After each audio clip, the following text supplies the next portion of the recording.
പിടിച്ച് അകത്തിട്ടിട്ട് B J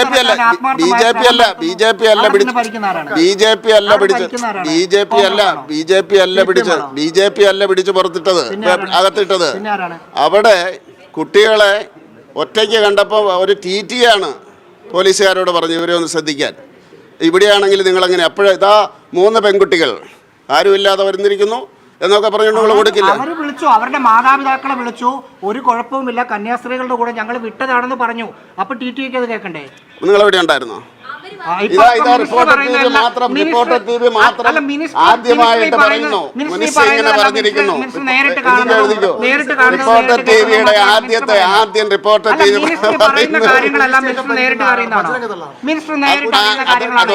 ഒഫീഷ്യലായിട്ട് ഞാൻ വരുത്തി. എങ്ങനെ ഒഫീഷ്യലായിട്ട് കാര്യങ്ങൾ വരും? സൗണ്ട് ബൈറ്റ്, ആ കുട്ടികളുടെ ബൈറ്റ്. സൗണ്ട് ബൈറ്റ് എപ്പോഴാണ് കിട്ടിയത്? ആ കുട്ടികൾ തന്നെ പറയുന്നു എപ്പോഴും ആദ്യം പറയുന്ന റിപ്പോർട്ട് ചെയ്യുന്ന റിപ്പോർട്ടർ ഇപ്പൊ പറയും എങ്ങനെയാണെന്നുള്ളത്. നിങ്ങൾ പറ, എന്താ സംഭവിച്ചത് നിങ്ങൾക്ക് അറിയാലോ. കുട്ടികൾ പറഞ്ഞു ഞങ്ങൾ 5 വർഷമായി ക്രിസ്ത്യാനികളാണ്. അതല്ലല്ലോ നിങ്ങൾ ചോദിച്ചത്. ഏതാ ആരെ പിടിച്ചതെന്നല്ലേ ചോദിച്ചത്? BJP സർക്കാർ. പിന്നെ ആരാ പിടിച്ചത്? ഇത് അവിടുത്തെ ഉദ്യോഗസ്ഥരല്ലേ? അങ്ങനെയാണെങ്കിൽ നിങ്ങൾ അങ്ങനെ പറഞ്ഞോ. കന്യാസ്ത്രീകളെ അന്യായമായി അറസ്റ്റ് ചെയ്ത സംഭവത്തിൽ പരിഹാസം കലർന്ന പ്രതികരണവുമായി കേന്ദ്ര സഹമന്ത്രി ജോർജ് കുര്യൻ മാധ്യമങ്ങൾക്ക് മുന്നിലെത്തി. എല്ലാ മാധ്യമങ്ങളെയും മാധ്യമപ്രവർത്തകരെയും ചോദ്യം ചെയ്യുന്ന ശൈലിയായിരുന്നു അദ്ദേഹത്തിന്. ജാമ്യാപേക്ഷയിൽ വീഴ്ച ഉണ്ടായതുകൊണ്ടാണ് തള്ളിയതെന്ന ന്യായീകരണമാണ് മാധ്യമങ്ങളോട് ജോർജ് കുര്യൻ പറഞ്ഞത്. മാധ്യമപ്രവർത്തകരുടെ ചോദ്യത്തിൽ നിന്ന് ഒഴിഞ്ഞു മാറുകയും പരിഹാസം നിറഞ്ഞ മറുപടികളുമാണ് കേന്ദ്ര സഹമന്ത്രി മാധ്യമങ്ങൾക്ക് നൽകിയത്. കന്യാസ്ത്രീകളുടെ അറസ്റ്റുമായി ബന്ധപ്പെട്ട കാര്യങ്ങൾ അറിഞ്ഞിട്ടില്ല, തനിക്കറിയില്ല എന്ന രീതിയിലാണ് മാധ്യമങ്ങൾക്ക് മുമ്പിൽ അദ്ദേഹം നിന്നത്. പോലീസ് അവരുടെ ജോലിയാണ് ചെയ്യുന്നത് എന്ന് പറഞ്ഞ് കന്യാസ്ത്രീമാരുടെ അറസ്റ്റിനെ ന്യായീകരിച്ച ഛത്തീസ്ഗഡ് മുഖ്യമന്ത്രി വിഷ്ണുദേവ് സായിയെ ന്യായീകരിക്കുകയും ചെയ്തു നമ്മുടെ കേന്ദ്രമന്ത്രി. എന്തായാലും ഇദ്ദേഹത്തിന് ഇപ്പോഴും ഒന്നും മനസ്സിലായിട്ടില്ലെന്ന് വ്യക്തം. അല്ലെങ്കിൽ രാഷ്ട്രീയം കളിക്കുന്ന നല്ല രാഷ്ട്രീയക്കാരനായി മാറി എന്നത് സത്യം. ഞാൻ ക്രിസ്ത്യാനിയാണ് സാർ. കേക്കും ചായക്ക് വേണ്ടി അങ്ങനെ വരണ്ടെന്നൊരു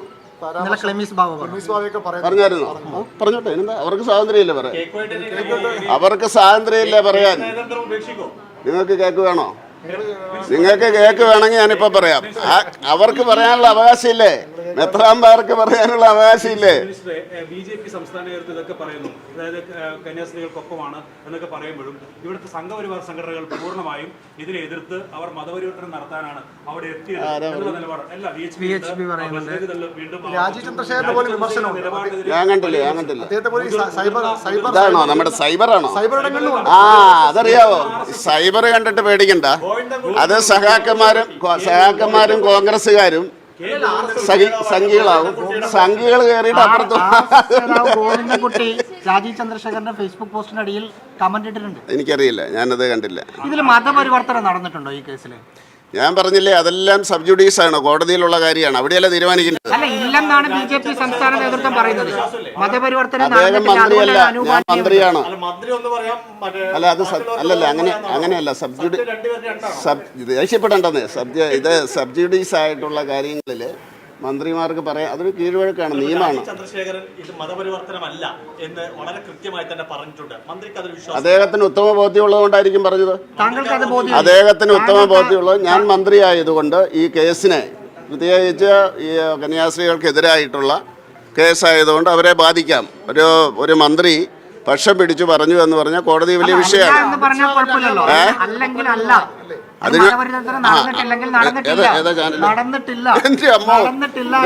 അവിടെ തകർക്കട, അവന് അവിടെ തകർത്തിട്ടിട്ട് ഇവിടെ തകർത്തോ, യുദ്ധമേ മറ്റേവന് ഇവിടെ തകർത്തിക്കോ, മറ്റേതങ്ങോട്ട് തകർക്കാൻ പറഞ്ഞ ചാനലല്ലേ.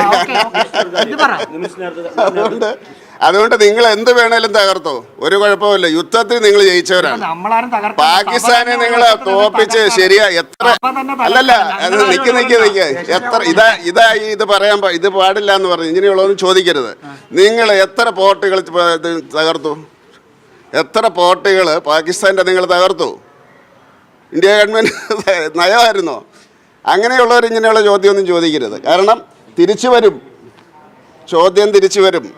നിങ്ങൾ മാധ്യമങ്ങളെ തകർത്തുകൊണ്ടിരിക്കുകയാണ്. 3-ാം സ്ഥാനം അവർ 3-ാം സ്ഥാനത്ത് പോയി, 94 അവർക്ക്. അപ്പോൾ 94 താഴോട്ടാണ് ഇപ്പോൾ പോകുന്നത്. ഇപ്പം 3-ാം സ്ഥാനം 80. ഇനി 80 താഴോട്ടായിരിക്കും പോകുന്നത്. അപ്പോൾ അതുകൊണ്ട് ഇതാ പറയുന്നത്, ഇതുണ്ടല്ലോ, ഇത് ചോദിച്ചു പോകും. ഈ ബൈറ്റിൻ്റെ സമയത്ത് ഇത് ചോദിക്കരുത്. കാരണം വർഷങ്ങളായി ഞാൻ അധികം മാധ്യമങ്ങളൊന്നും എന്നെ അറിയാലെങ്കിലും ഈ പണി തുടങ്ങിയിട്ട് വർഷങ്ങളായി. മറുപടി കിട്ടിയില്ല. അതായത് അനൂപ് ആന്റണി അന്ന് മാധ്യമങ്ങളോട് പറഞ്ഞത് ഈ ജാമ്യാപേക്ഷ സർക്കാർ എതിർക്കില്ല, പക്ഷെ സർക്കാർ അത് എതിർത്താണെന്നുള്ള കോടതി സംസാരിച്ചത്. അനൂപ് ആന്റണിയുടെ സന്ദർശനം യാതൊരു ഗുണവും ഉണ്ടായില്ല എന്നതിന്റെ അർത്ഥം അല്ലല്ല. പ്രോസിക്യൂഷനെ സംബന്ധിച്ചിടത്തോളം അവർ മുന്നോട്ട് വെക്കുന്ന കാര്യങ്ങൾ അത് വ്യക്തമായിരിക്കണം. സർക്കാരല്ലത്, പ്രോസിക്യൂഷനാണ്. അപ്പോൾ അവർ ഉന്നയിക്കുന്ന കാര്യം ഇത് ഈ കോടതിക്ക് പരിഗണിക്കാൻ പറ്റുമോ എന്നുള്ളതാണ്. അല്ല എങ്കിൽ ആ കോടതിയുടെ വിധിയെ ആരെങ്കിലും ചോദ്യം ചെയ്ത് മുകളിൽ പോയിട്ട് നേരെ തിരിച്ചു വന്നു കഴിഞ്ഞാൽ പ്രോസിക്യൂഷൻ ആൻസറബിളാണ്. അതുകൊണ്ടാണ് അതൊരു നിയമപരമായിട്ടുള്ള സാങ്കേതികത്വമാണ്. അതായത് അനൂപ് ആന്റണിയെ പ്രോസിക്യൂഷൻ വിചാരണ ചെയ്തിട്ടൊന്നുമില്ല. അനൂപ് ആന്റണി തീർച്ചയായിട്ടും അതിനുവേണ്ടിയുള്ള ശ്രമം നടക്കുന്നുണ്ട്. അത് വേറെ ആരെങ്കിലും നടത്തുന്നുണ്ടോ? ഞാനൊന്ന് ചോദിക്കട്ടെ, വേറെ ആരെങ്കിലും ആത്മാർത്ഥമായിട്ട് നടത്തുന്നുണ്ടോ? BJP അല്ലാതെ